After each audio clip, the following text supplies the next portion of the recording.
We are recording. Good evening and welcome to tonight's Common Council meeting for April 13th, 2021. Since it's not Friday, you're not superstitious, just so you know. Okay. Clerk will call the roll, please. Odeker. Present. Hanson. Can you hear us? Can't hear. We can't now, I could just hear him.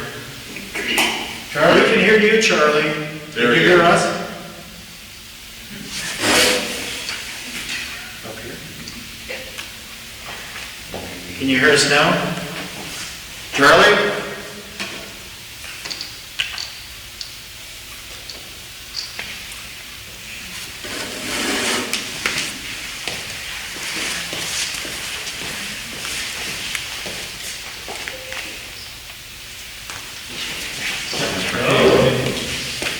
Charlie, can you hear us?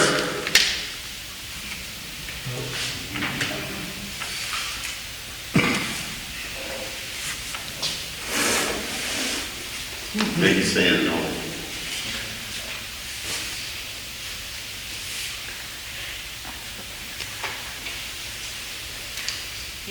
Can't hear anything. Can you hear me? Yep, we got you. I can hear you. Can you type to him? Try your jack.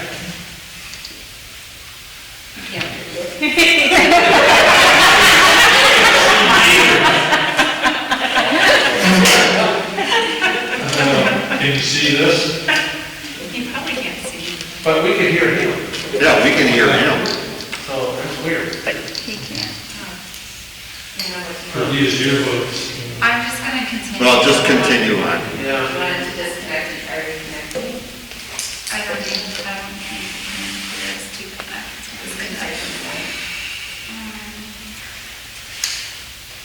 Still nothing from you.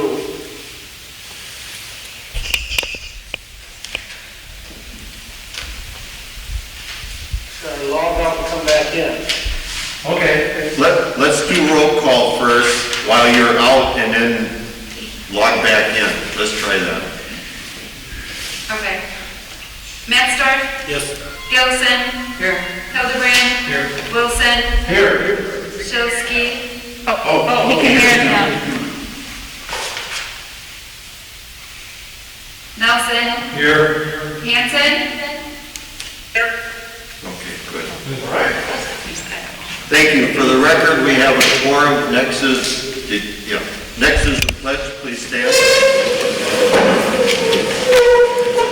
I pledge allegiance to the flag of the United States of America and to the republic for which it stands, one nation, under God, indivisible, with liberty and justice for all.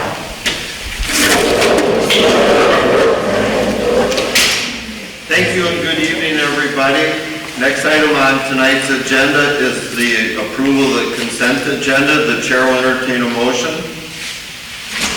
I move we approve the consent agenda. Second, Nelson. We have a first and a second. Any discussion? Clerk will call the roll, please. Nelson. Yes. Hildebrand. Yes. Matsdorf. Yes. Wilson. Yes. Odeker. Yes. Hanson. Yep. Gilson. Yes. Motion carried. Thank you. Next on the agenda is the audience portion where we ask people to sign in and be recognized by the chair. That's where you do the talking and we do the listening. And tonight we don't have anybody to sign in, but I do want to take the opportunity to ask people in the audience, citizens, that we have many citizen committee appointments that come up every year. They come up at this point in time. Some are 2-year, 3-year, and 5-year appointments. And we are looking for people to fill various committee positions. You're welcome to go on our city website to see what's available and what interests you. And if you contact any alderman, clerk's office, administrator Skip, or myself, we'd be glad to fill you in and give you a description of different positions that you might be interested in. Those will be filled in the next 2 weeks. So if you are interested, we're certainly have openings for people that want to do that. Thank you. Moving on to item 5, no items were removed from the consent agenda tonight. 5 is not necessary. Moving on to item 6. Is Crystal? Oh. No, she's not on. I'm here. I'm sorry. Okay. Apologize for that. Item 6, ordinance A, chapter ordinance number 1, repealing and recreating chapter ordinance providing for appointment of the clerk and treasurer by the common council. And I will call on our city attorney to give us a summary in layman's terms as to what this all means and how it goes about. It is rather an unusual action by the council, so Attorney Fever, please. All right, thank you, Mayor. So you have before you tonight Charter Ordinance number 1 of 2021. And as the Mayor said, charter ordinances are unique. You don't see them often. And what they're really intended to do is they're of a more permanent nature than your city code, which, as you know, evolves through council action. Charter ordinances tend to do with some of the offices, the public offices of the city, and the Wisconsin statutes require a charter ordinance to do some of the things related to these public offices. One of the things that you must have a charter ordinance for is to combine the offices of clerk and treasurer. So prior councils before you, they did. They combined those offices. Now what's contemplated is to separate those offices back out and have a separate treasurer and clerk position within the city. Through your city code, you have already separated those duties within the code, but we need the charter ordinance to comply with the statutory requirements to now formally separate those positions. The charter ordinance, unlike your other ordinances, it goes into effect 60 days after passage and publication. So it's not effective immediately upon publication. There's this 60-day period. What it does is it gives the electors an opportunity to review the charter ordinance, and they can come back with a challenge if there's strong objections to separating these public offices. So your action tonight would be to approve the charter ordinance, which would then start that 60-day process for separating those positions. I know that prior on tonight's agenda, we had those position descriptions, giving an idea of what those separate duties would look like for the clerk and the treasurer. There is one additional cleanup piece that I envision coming before the council with, which is to try to clean up some of the code provisions. Right now, we have references throughout the city code to clerk/treasurer. Once we get everything and the dust settles, I'm expecting we're going to go back and try to clean that up a little bit as well. So certainly if there are any questions about what a charter ordinance is or what this ordinance in front of you is about, I'm happy to answer those questions. Thank you, Attorney Fever. We appreciate that, and this is a very unusual action by the council, as you indicated, being a charter ordinance and a different process for doing that. At this point, the chair will entertain a motion. To approve charter ordinance number 1. Second override. We have a first and a second to approve the repealing and recreating charter ordinance providing for appointment of the clerk and treasurer by the common council. Any discussion? Clerk will call the roll, please. Hanson, Yes. Matsdorf, Yes. Wilson, Yes. Gilson, Yes. Nelson, Yes. Odekirk, yes, Hildebrand. Yes. Motion carried. Thank you. And just to repeat, you do have 60 days for a comment section, and those should be directed to the clerk's office. Moving on to item 7, new business. Item A, approve amended 2021 salary resolution. I'll ask our city administrator, Jordan Skiff, for a brief summary, and then I will call on our finance chairman for a motion. Thank you, Mr. Mayor. And of course, in case members of the public weren't aware of this, we did have a Finance and Personnel Committee meeting immediately before this council in which we discussed this proposed reorganization in more detail. So if anybody that is hearing this for the first time has questions, feel free to reach out to us and we can explain it in that detail. A handful of things coming before you tonight. As Attorney Feber mentioned, the charter ordinance, which was just approved, and the new position descriptions, which were approved under the consent agenda, are combined with this step of amending our wage resolution. Basically, this would create salary ranges for the 3 positions that are being proposed as part of this reorganization. Our HR specialist, Leah Federish, is here, and she did research on this to try to find a good range for these positions. So we are confident and hopeful as well that we'll find good people for the positions at these ranges. I did want to just take a minute and for the public outline what I hope to be the process moving forward. In addition to tonight's actions, I'm hoping that in 2 weeks we will be able to recommend an appointment of the permanent role of city clerk to the council. Over the next month and a half or so, we also hope to recruit and interview for the accountant and city treasurer positions that are being reorganized tonight. And then probably late May or early June, we would hope to bring an appointment of a treasurer to you for approval. And then, as Attorney Feber mentioned, those appointments tied specifically to the charter ordinance, unless there's some sort of changes needed, would go into effect 60 days from now. So that's kind of the process that I'm hoping to follow. So if you have any questions or concerns with that, please let me know. But I think we're on a good path with this. So thank you for your time. Appreciate that.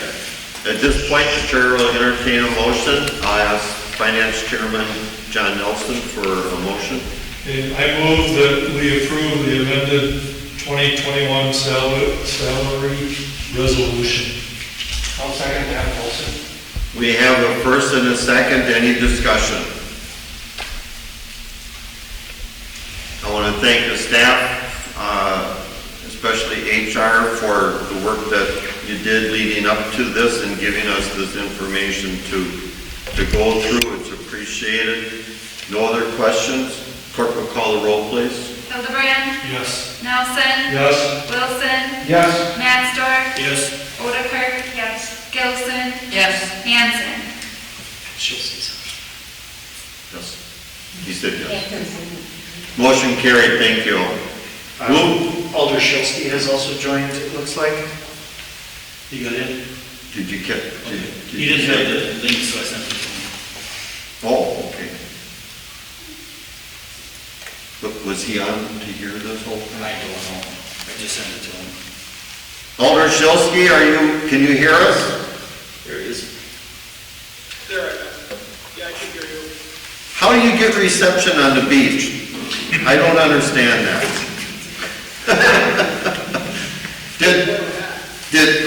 Okay. Did you hear that conversation? Yeah, you approved the salary deal? Right. And did you call? Not his name. You go ahead and call. Shilsky. Yes. Yes, thank you. Okay. Sorry for being late. No problem. We got you on record now. Motion carried. Thank you. Moving on to item B, approve addendum to funding agreement with Plymouth Intergenerational Coalition. I'll call on Administrator Skiff for a brief summary, please. Thank you again, Mr. Mayor. And again, this was a subject that we talked about a little more in depth at the Finance and Personnel Committee meeting immediately before this. Just to review the very basics, in 2013, the city and Generations entered a funding agreement.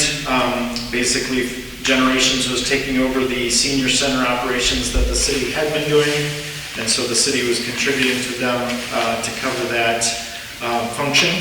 And that agreement only had about a 1% increase to that amount per year. My predecessor, when he left, recommended that that amount be increased some. And then Jane Brill, who's the executive director, is here this evening for Generations. She and I met, recommended this kind of progressive increase in that funding agreement. We'll start at the 2.5% is my recommendation, and that's what Brian had recommended before he left. And then the second year of the 3-year agreement would be 2.75% increase, and the third year would be a 3% increase, which is what Generations was hoping for. So it's a way to try to kind of ease into a little bit higher contribution to them, and hopefully fit in this year's budget a little bit better, and we can adjust for future budgets as well. So that was some of the mindset going in. Ms. Brill, I just did want to say how much I appreciate our tour of your facility along with Alder Wilson, and I'm excited about the many ideas that you were sharing, so I certainly recommend approval of this to the council tonight. Thank you, Administrator Skiff. With that, the chair will entertain a motion. I would move that we approve the funding agreement with the Intergenerational Coalition. Second, Odeker. We have a first and a second. Any discussion or comments? Hold on a second. Can you unmute Charlie?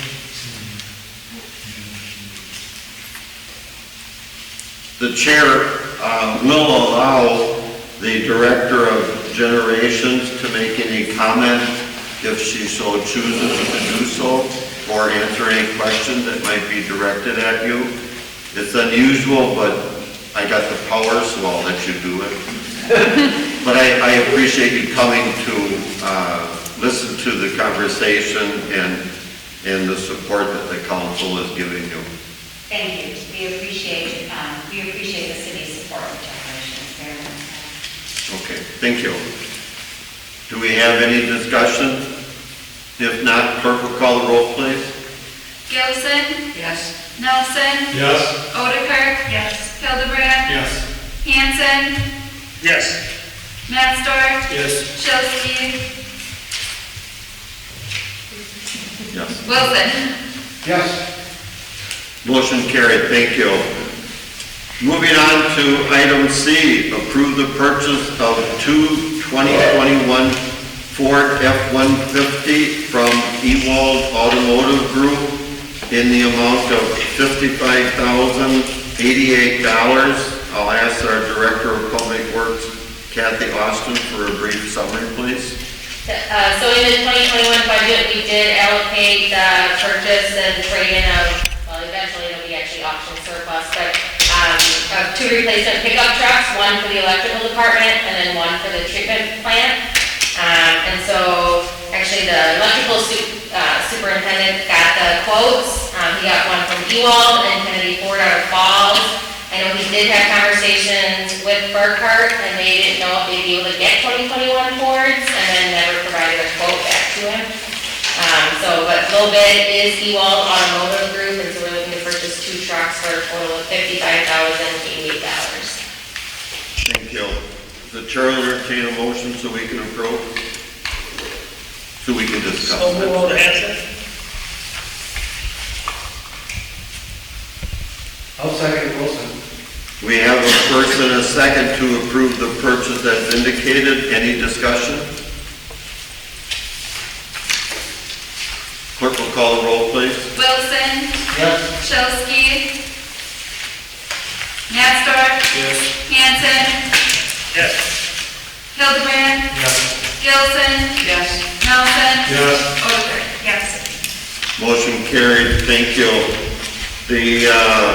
Before the chair asks for a motion to adjourn, we are meeting again next Tuesday. That's our reorganization night by state statute. It should be a short meeting, and we certainly appreciate everybody in attendance if possible.